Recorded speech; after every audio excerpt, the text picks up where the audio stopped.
Chapter 1. A Band on a Guitar. Before I was born, my mom played music with 4 friends. There's a photograph of the M in our living room. Evie, Grace, Angela, Kate, and my mom. They were the Sweet Pepper Band, and they played South American music. Mom played guitar. Mom had long dark hair. In the photograph, she's wearing a big hat, a red shire, and yellow trousers. She looks South American, but she's not. She's English. She's smiling in the photograph. She looks beautiful. She's beautiful now, too. But these days, her hair is short, and the dark brown color comes from a bottle. Mom doesn't play her guitar very often anymore. It sits in the corner of the living room waiting for Evie, Grace, Angela, or Kate to visit. When I was a little girl, I liked to put my small hand on the front of Mom's guitar while she played If. My hand oved a little because of the music. Mom said that was called vibration. She was happy that I could feel the vibration of her music when I put my hand on her guitar. And she was angry when one day I had blue paint on my hand and I put it on the guitar. Mom liked me to feel the vibration of her music, you see. That's because I can't hear her music. My ears don't work. I'm deaf. I was born like that. Sometimes I think that's why Mom doesn't play music very often, because she knows I can't hear it. And now that I'm 18 years old, my hands are too by G to put them on the front of the guitar. I don't know if Mom was sad to have a deaf baby. She tells me I was beautiful when I was born. I had lots of blonde hair and blue eyes that went brown like hers after a few months. But I don't think Mom's sad because she smiles all the time. Mom smiles more than anyone I know. She's always happy. That's one of the things everyone loves about her. The children at Busy Kids Day Nursery, where we both work, all love Mom. Busy Kids is Mom's business. She started it 5 years ago. Mom's really good with children. I remember when I was quite young, 5 or 6 years old, I was sad about something. I don't remember what I was sad about, but I do remember what Mom said. We sat in a chair together with her face close to mine, and she put her arms around me. We stayed like that for a while, and then she sat back so she could talk to me. Mom and I use our hands and fingers to talk to each other. It's called signing. Anyway, Mom said that we can choose how to be in life, happy or sad. She said, "Life's short, so choose to be happy." I try never to forger those words. I try to be like my mom because I think she's a wonderful person. I don't know much about my father because he left after I was born. All I know is that he played music too, and that he's French. He lives in Paris now. Mom and my father met when he was working in Norwich for a year. They fell in love and soon got married. Dad moved into the house where Mom and I live now. Norwich is a beautiful place, but it isn't as big and exciting as Paris. I think my father got bored. Or perhaps he was sad when I was born deaf, because that's when he went away to live with his family in Paris. He never came back. Some of my friends don't talk to their parents very much. My friend Suzanne sometimes tells her mother she's with me when she's really with her boyfriend. She does this because her mom worries about her all the time. She worries about where she is and who she's with. Her mom and I are very close, and I couldn't tell her something that wasn't true. Anyway, she doesn't worry the way Suzanne's mom does, so I usually tell her everything. But I didn't tell her when I fell in love for the first time. I don't know why. Perhaps it was because it felt so strange. Because I felt so strange. It was almost like being on a boat on an angry sea. Sometimes I was afraid of how I felt. And there was another problem. I didn't know the name of the man I was in love with. Chapter 2. Shopping. Just for a moment, try to think what it's like to live in my world. Stop what you're doing and put your hands over your ears. Are there no sounds at all? Or are the noises of the St. Rite just quieter than usual? I know Mum loves listening to the sounds of birds singing in the countryside when we geo-walking. In my world, there are no birds singing. There are no noisy men working on the E-roads. No people leaving bars late at night shouting at each other, no babies crying. But the man I love doesn't live in my world. He lives in the hearing world. The first time I saw him, he was standing in front of the shop across the road from our H house. He was putting apples and oranges onto the table outside the shop, and his black H Air had blue lights in it from the sun. I watched him from my bedroom window, and I smiled at how carefully he was putting Tahi fruit onto the table. He was like an artist, not a shop assistant. Then, as I watched, a big motorbike went up the street. The young man looked up and smiled as he watched it go past. I saw the motorbike go past, but he heard it first, then saw it. After the motorbike was gone, he went back to his fruit. But then a small girl fell off her bicycle close to the shop, and he ran to help her. He knew she wanted help because he he'd her. In only 1 minute, I already knew 4 things about him. He had beautiful black hair, he liked motorbikes, he was kind to apples, oranges, and little girls, and, of course, he could hear. Until I first saw him, I didn't think very often about being deaf. It's all I've ever known, and I can't do anything to change it. And all my boyfriends have been deaf. But after I saw the young man, I wanted to be like most other people. I didn't want to be different. I soon found out that he only worked at the shop on Saturdays. After that, I went in there to buy something each Saturday. Every week I wanted to talk to him, but every week I just smiled and paid for my things. Things that I didn't really want. Mum often looked at me strangely when I came back from the shop. "We didn't need any apples, Samantha," she said once. "I bought some yesterday." And another time, "We've already got biscuits in the cupboard." On Saturdays, I always wanted to go to the shop, but I always felt afraid too. I never felt very comfortable as I walked across the road. I played with the money in my pocket like a child going to buy sweets. And then, sometimes when I got to the shop, I waited for a moment outside, reading the postcards in the window. People who want to sell things write about them on a postcard, and the young Emman puts them in the window. Car, 5 years old. Cat needs good home, large fridge, near lie new. One Saturday, I read all of the postcards twice before I went into the shop. Then, when I was inside, I didn't know what to buy. Mum and I always go to the supermarket on Fridays, and I really didn't want anything. The young man was busy selling bread and cakes to a woman with 2 children. This gave me time to think. And in the end, I decided to buy a newspaper R. The shop was often very busy on Saturdays. Usually the young man just had time to smiley at me and take my money. But that morning, it was different. After the woman and her children left, the shop was empty. There was only me and the young man.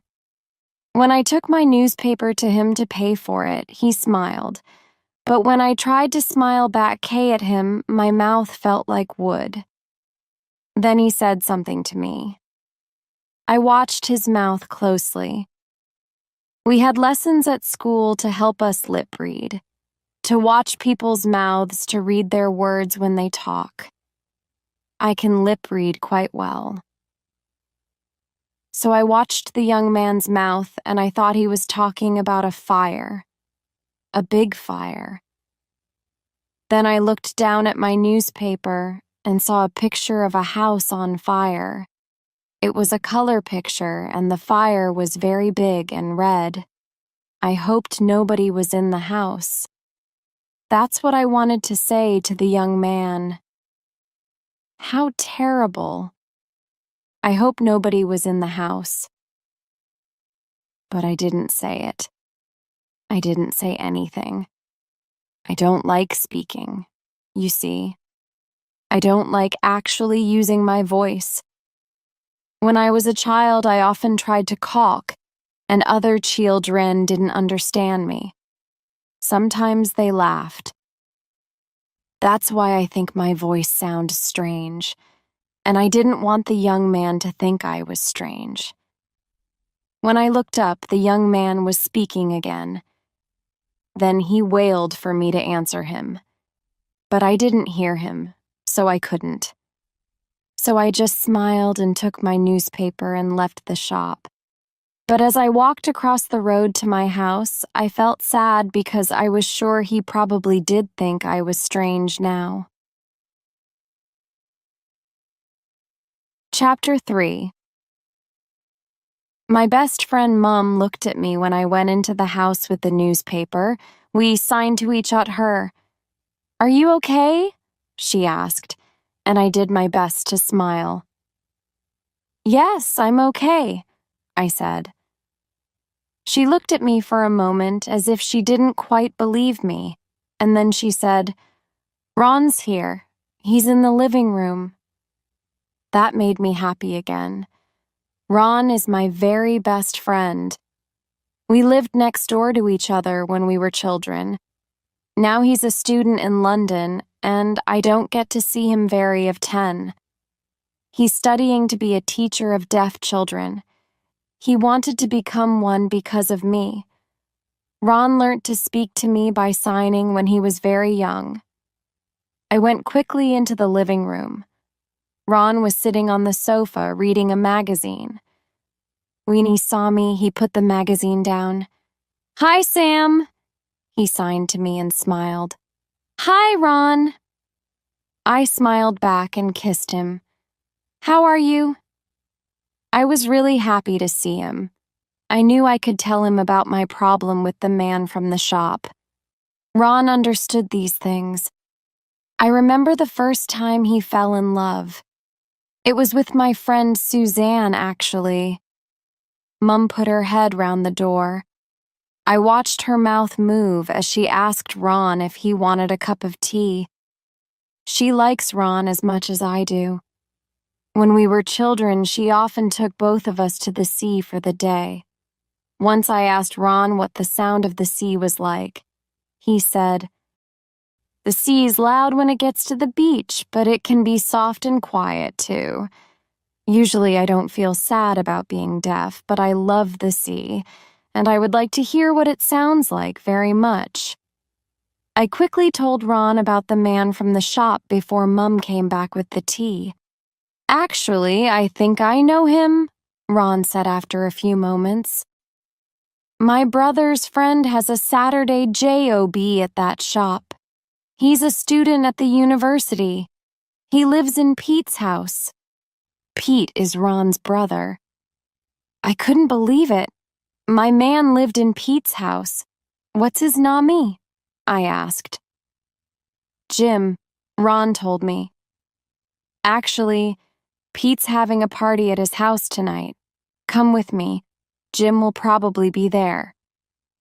Parties are difficult for me because I can't talk to people. It's different when I'm with my other deaf friends because we sign to each other and we laugh a lot.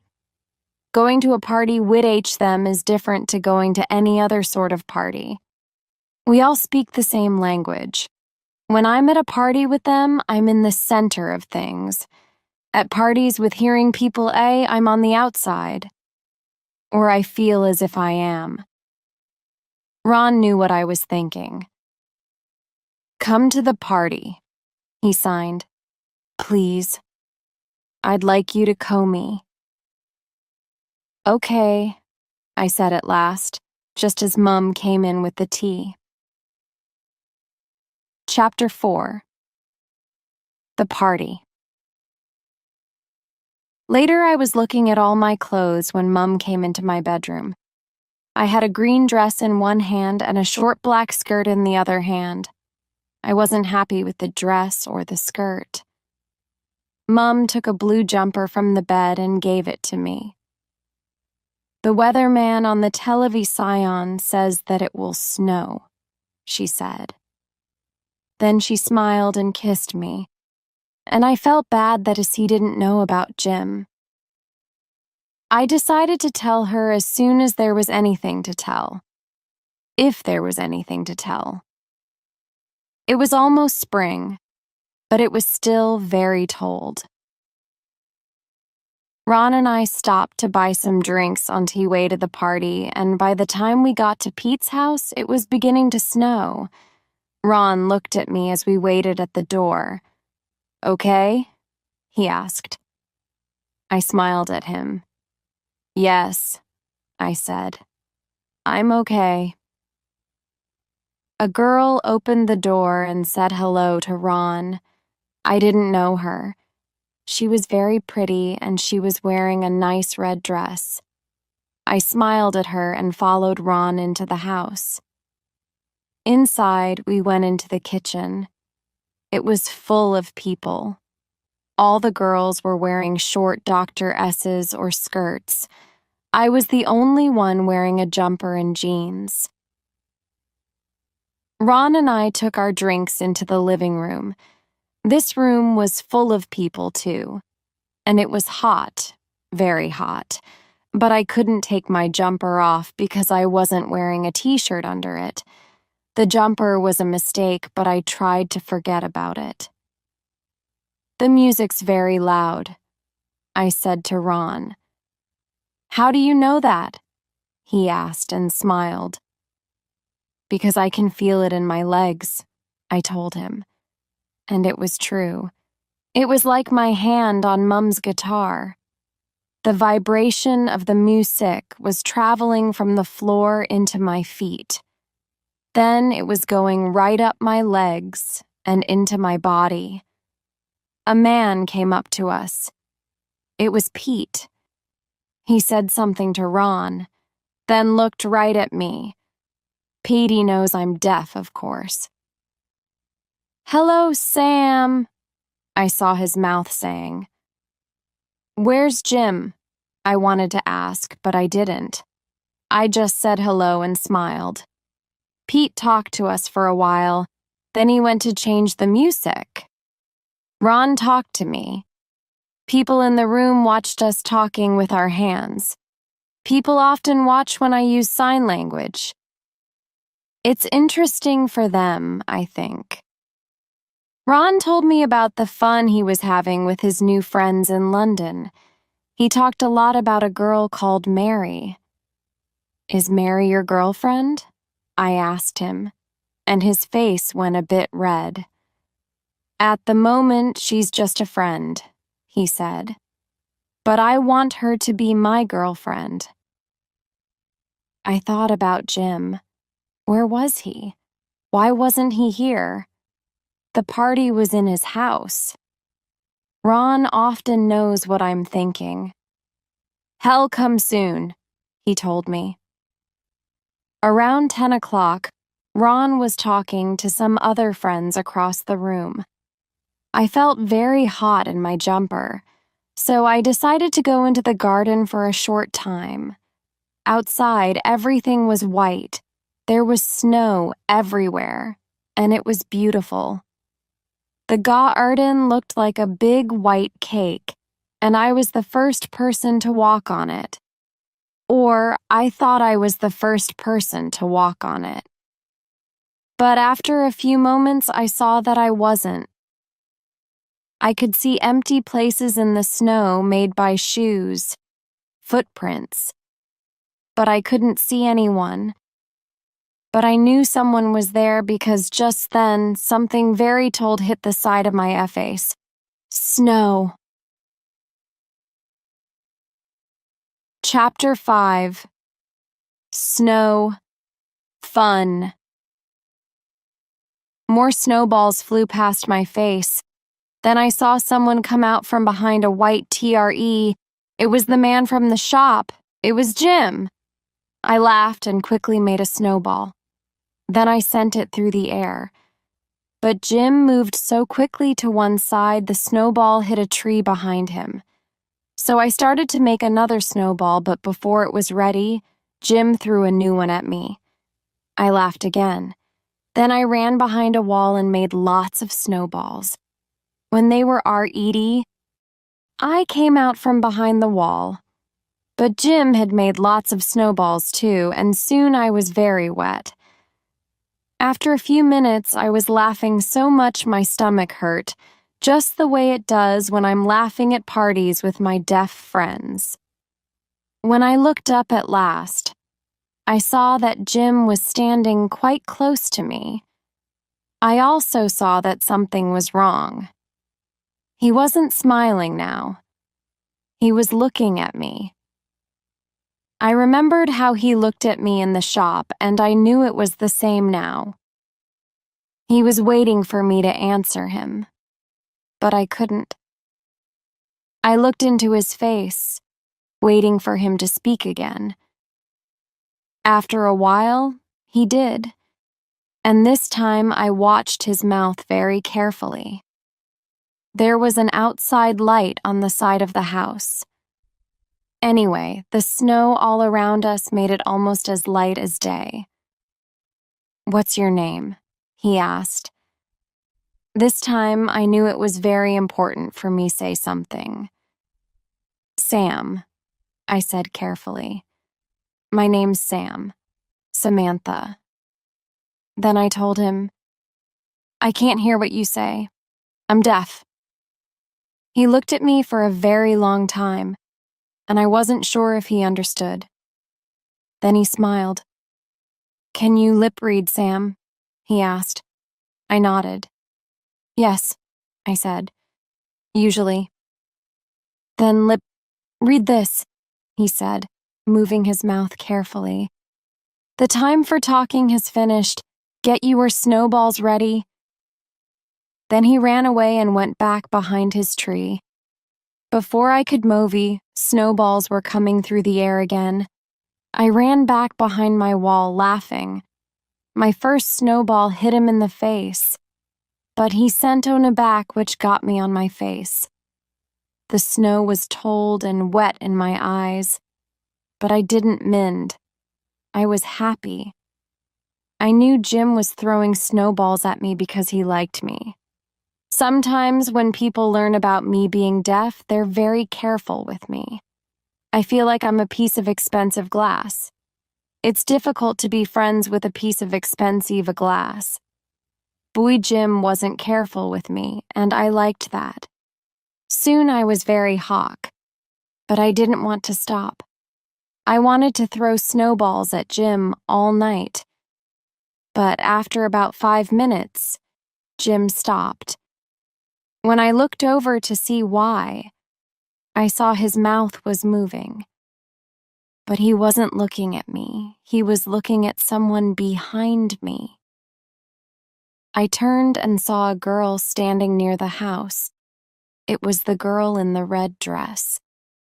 The Sam E. girl who opened the door when Ron and I arrived at the party. She was saying something to Jim, and she didn't look happy. She wasn't smiling, and her eyes were told. As told as her legs in the short red dress. Jim started to walk across the snowy grass. When he got near to me, he smiled and looked into my face. "I'll win next time," he said. Then he went inside with the girl. I stayed on in the garden for a few minutes more, but it wasn't much fun now. You can't really throw snowballs at yourself. When I went back in the house, I found Ron in the kitchen. "Sam, you're still here," he signed. "I was looking for you." He looked at my wet clothes. "What happened to your jumper?"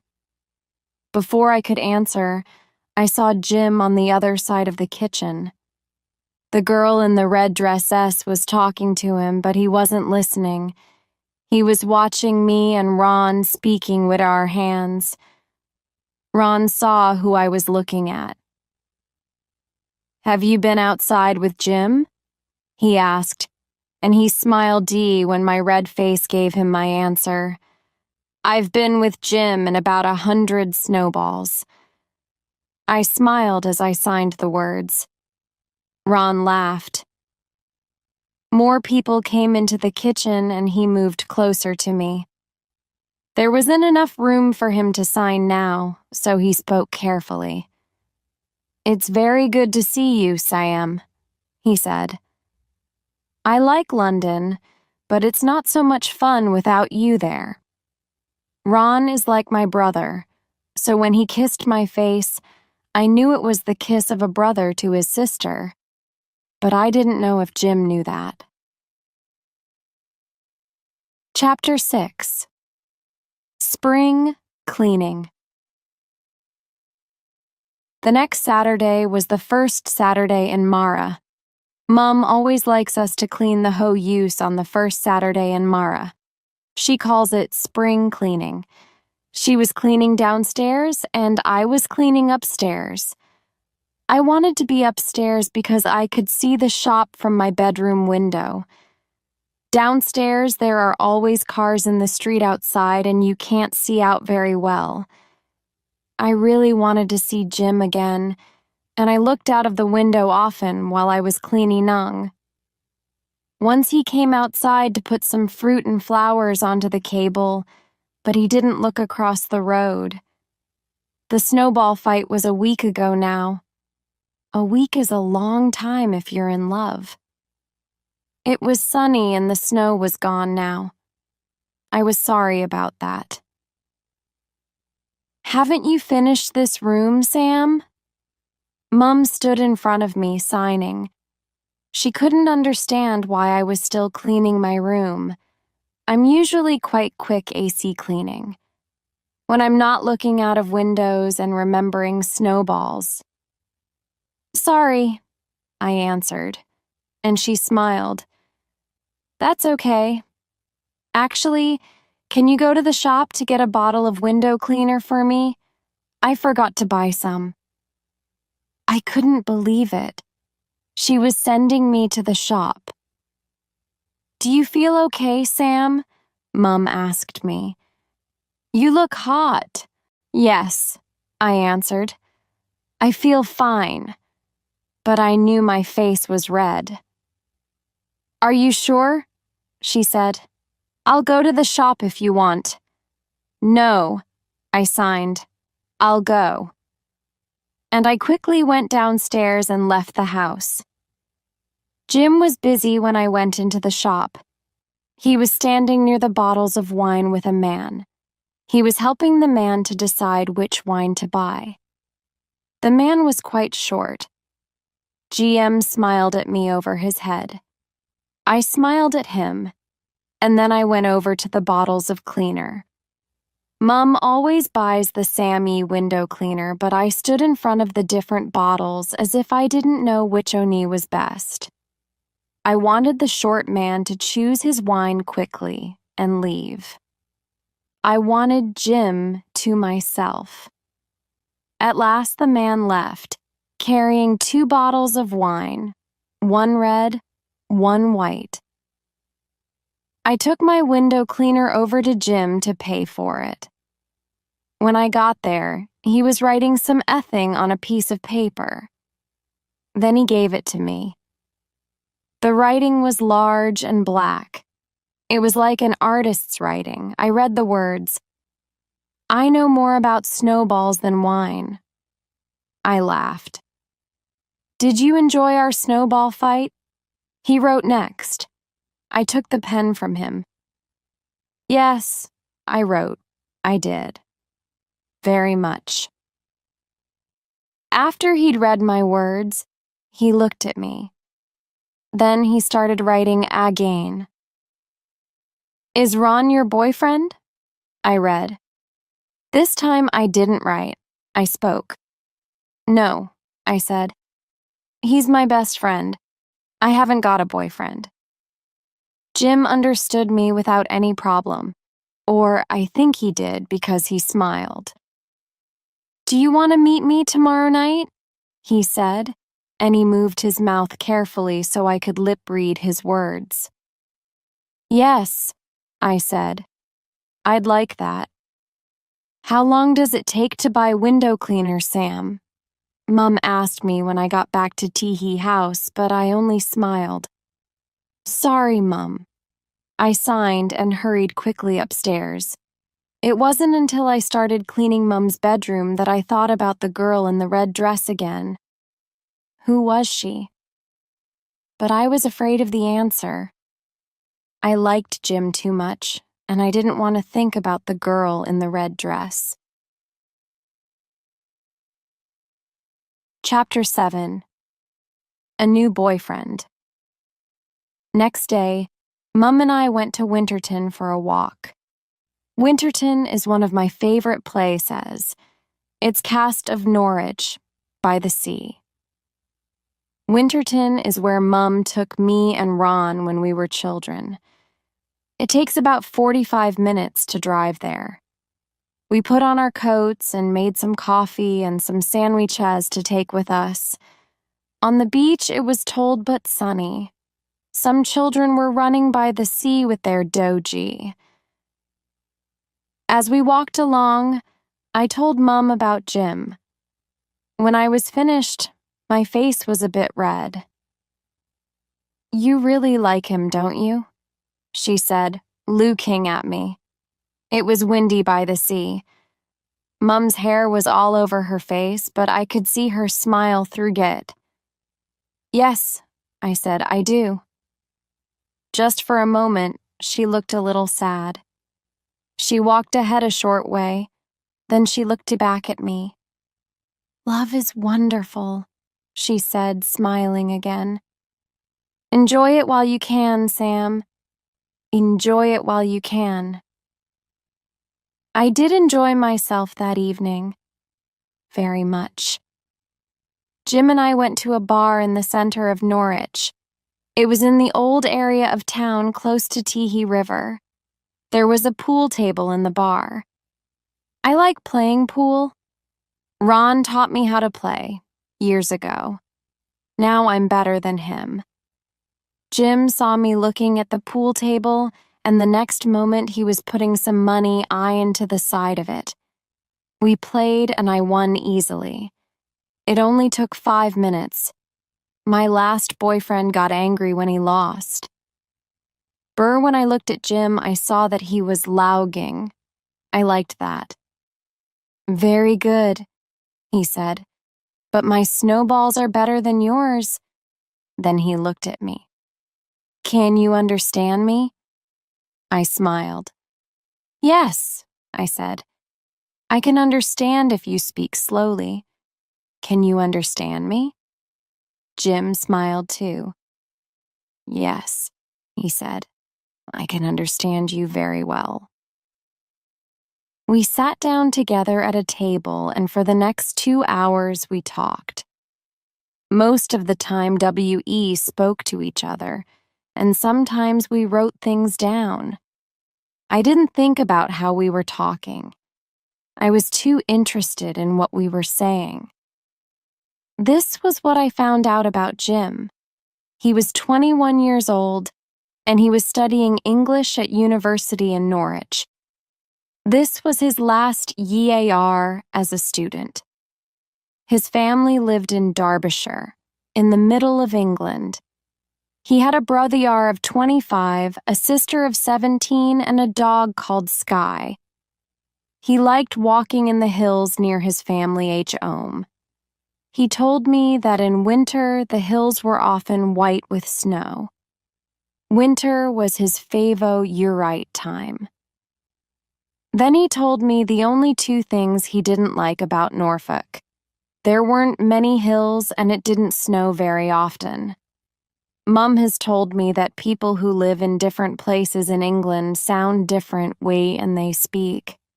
People from Derbyshire sound different to people from London, and people from London sound different to people from Norwich. They have different accents. I knew that Jim probably had a different accent to the other people around us in the BR. Then Jim wanted to know about me, so I told him about my job at Busy Kids. I said that I spent a lot of my time playing, and that the children don't mind about me being deaf. I won't always work at Busy Kids. I finished. I like working there, but I also like writing stories. One day I want to write a book. I'm sure you will, Jim said. You'll write a book and you'll be famous. I just want to be happy, I wrote on his piece of paper.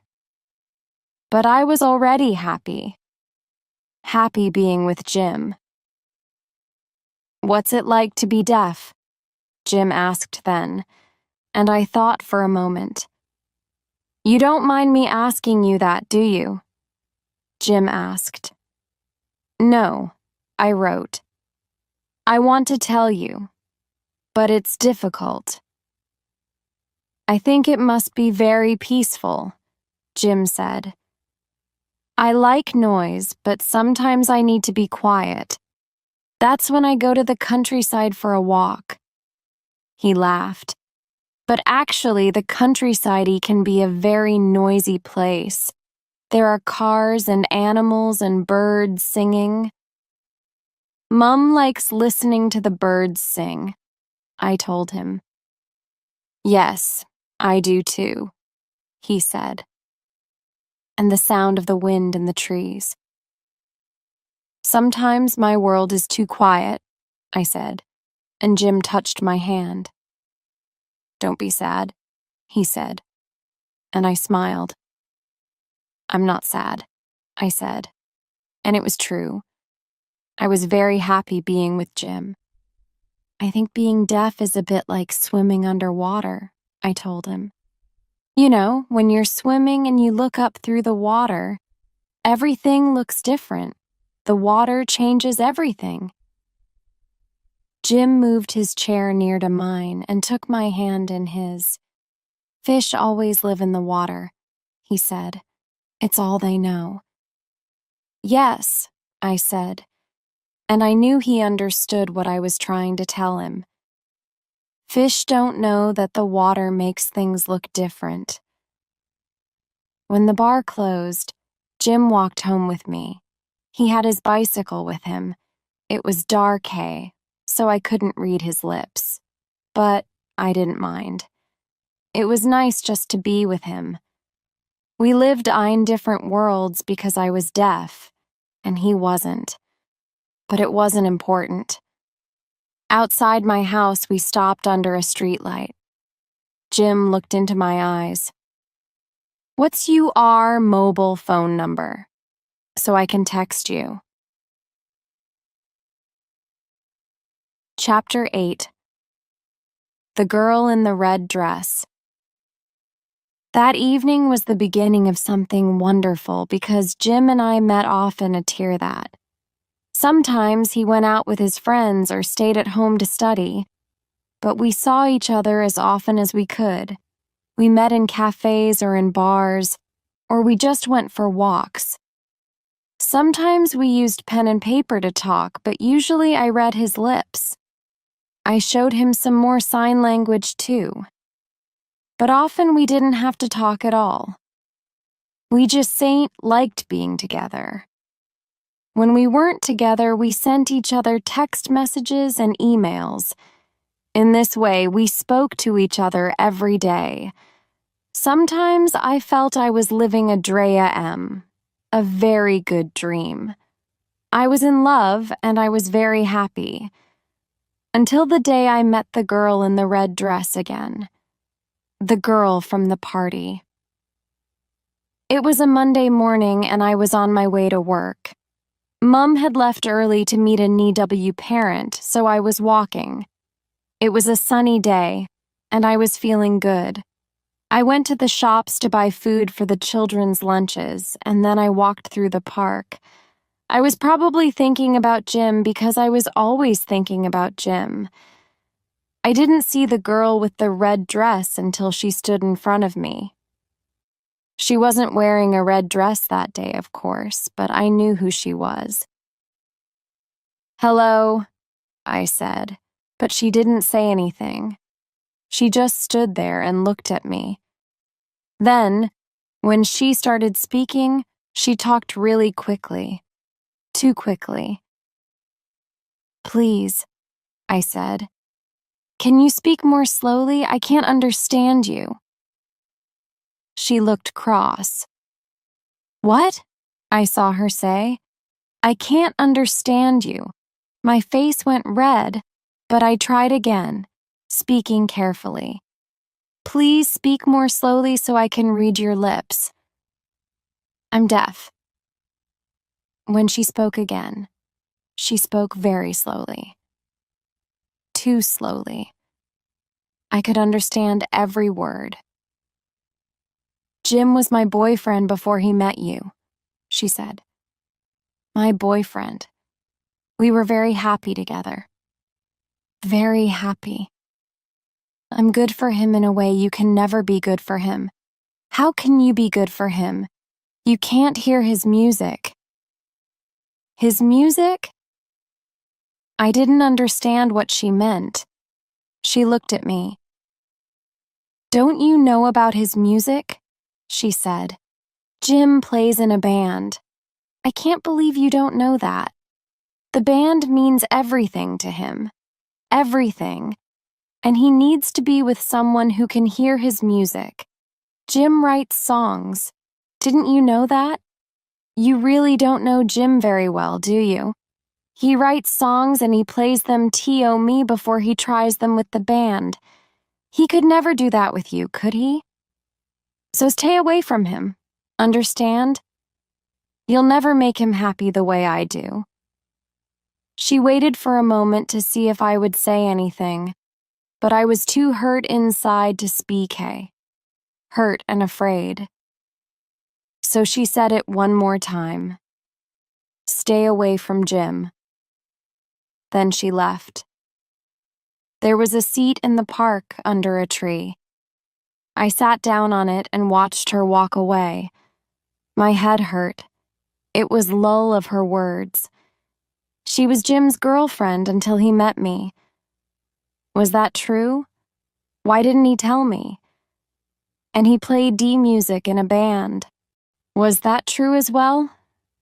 I thought I knew Jim, but now I didn't know what to believe or to think. I only knew that I was afraid. Very afraid. I knew why Jim never spoke to me about his music. Because I'm deaf. Just then I felt my phone ring. I took it from my bag and looked at it. There was a text message from Jim. "Meet me tonight. I love you, Jim." I didn't answer the message. Mom looked at me when I arrived at Busy Kids. "Are you all right, Sam?" she asked me. "You look ill." "I'm okay." I signed and I took the shopping into the kitchen where we make the children's lunches. Mum followed me. "Sam?" she said. "What is it?" I didn't want to talk about it, but Mum's face was very worried, so I told her. "You must speak to Jim," she said. "Do you want me to phone him?" "No," I said. "No, thank you. I need to think." I was sad all day. No, I was worse than sad. My happy world was broken into pieces. At 4 o'clock, Mum told me to go home early. "I've got a friend coming for dinner, but I'm busy here," she said. "Can you cook something?" I was happy to go home early, but I wasn't hungry. But I made a pizza for Mum and her friend. Mum got home at 6 o'clock and went to have a shower. When somebody comes to the front door at our house, the lights go on and off. Then I know that someone's there. The lights in the kitchen went on and off while I was making a salad, and Mum was in the showware. I went to the front door to see who it was. I could see a man through the glass. It was Jim. I opened the door. He was smiling, but I couldn't smile back. I was pleased to see him, but I was sad too, because of the meeting with the girl. "Hi, Sam," he said. "These are for you." Then I saw he had some flowers. Beautiful flowers. Red roses. Lots of them. Flowers for a boyfriend to give to his girlfriend. But in my head, I saw the girl from the party in her red dress. The roses were the same color as her dresses.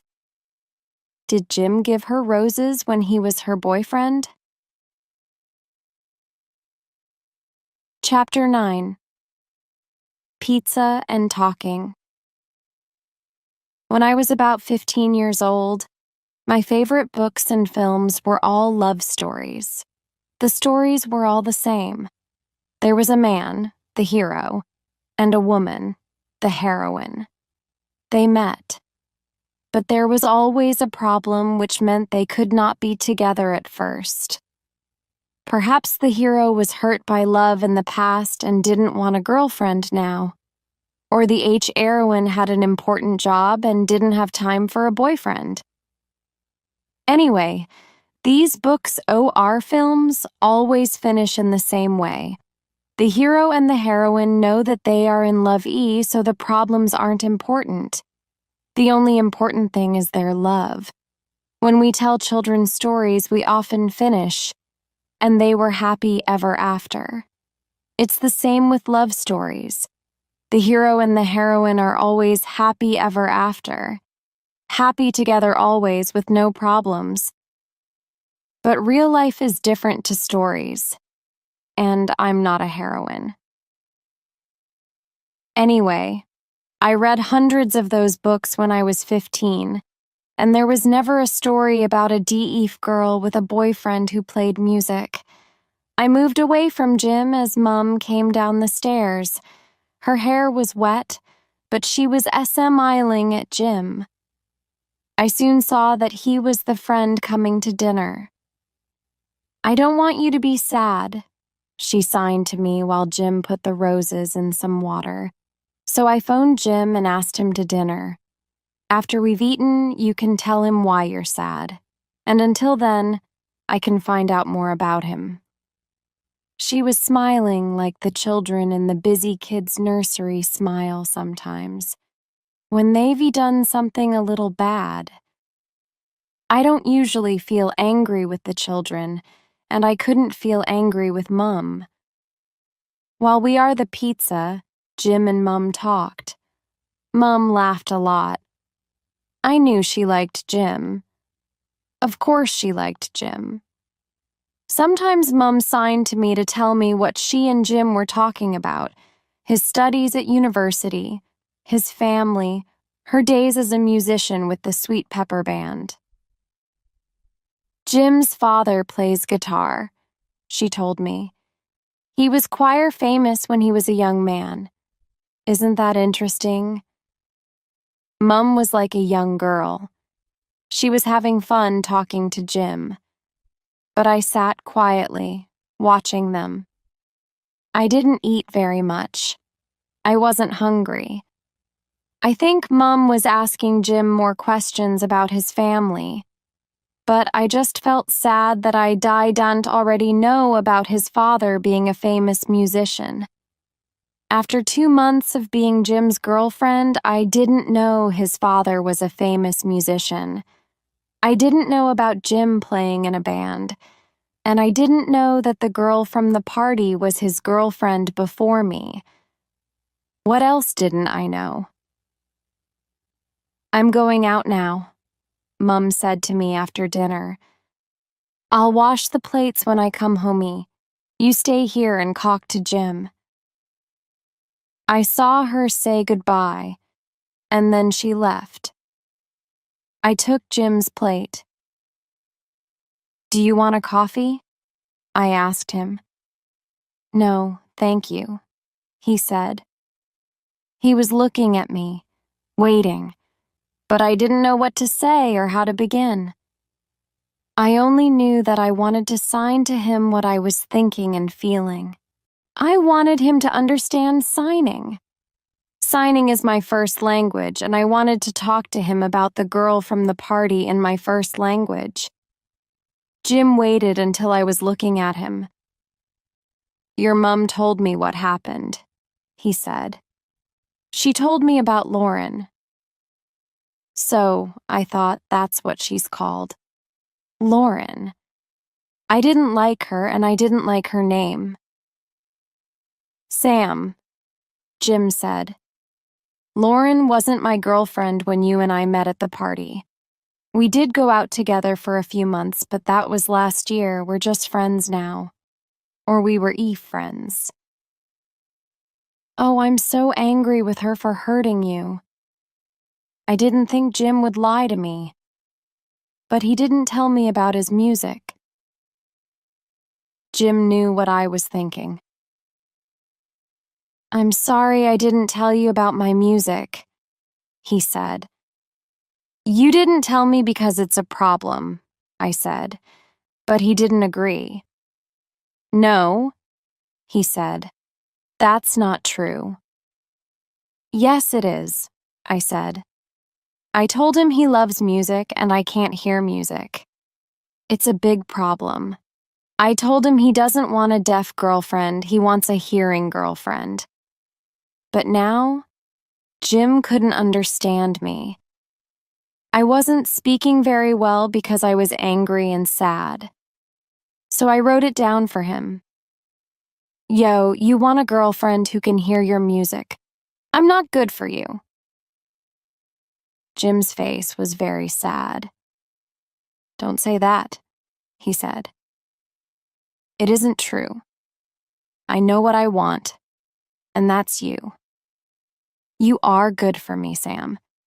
You're very good for me." When I didn't answer, Jim started to write again. "I want to be with you, Sam. I want to be with you too." That's what I wanted to write, but I didn't, because I couldn't forget Lauren's words. Maybe Jim did want me. Maybe Lauren just wanted to hurt me, but her words were true. I could never know Jim, the man who played music. So, could I ever really know Jim? Chapter 10. Jim's Band.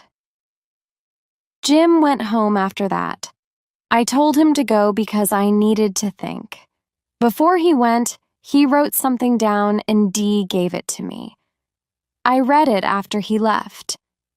It said, "I believe that sometimes it's more important to feel than to think. We love each other. Don't forget that." I didn't forget it. I thought about it all the time. But I also remembered Lauren's words and Jim's music. It was the worst time of my life. Mum knew I was sad. "Take a holiday from work, Sam," she told me. "Visit Ron in Lundoen."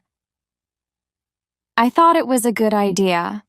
I always had fun with Ron. So I went. But it's difficult to have fun with anyone when your world is in pieces. I was in London, not Norwich, but I still was thinking about Jim. I wasn't having fun at all. And I soon saw that Ron and his friend Mary were boyfriend and girlfriend now, not just friends. Ron felt bad about Jim and me. He tried not to be too happy about Mary when I was the Ray. He didn't want me to feel worse. But every time he looked at her, he smiled. And I understood. Of course I understood. Until a week ago, it was the same for me. I felt happy every time I looked at Jim. But not anymore. A few days later, when it was time for me to catch the train home, Ron took me to the station. We stood together on the station platform with hundreds of people hurrying to work hay around us. Ron signed to me, "Sam, I don't think of you as my deaf friend," he said. "I think of you as my kind, funny friend.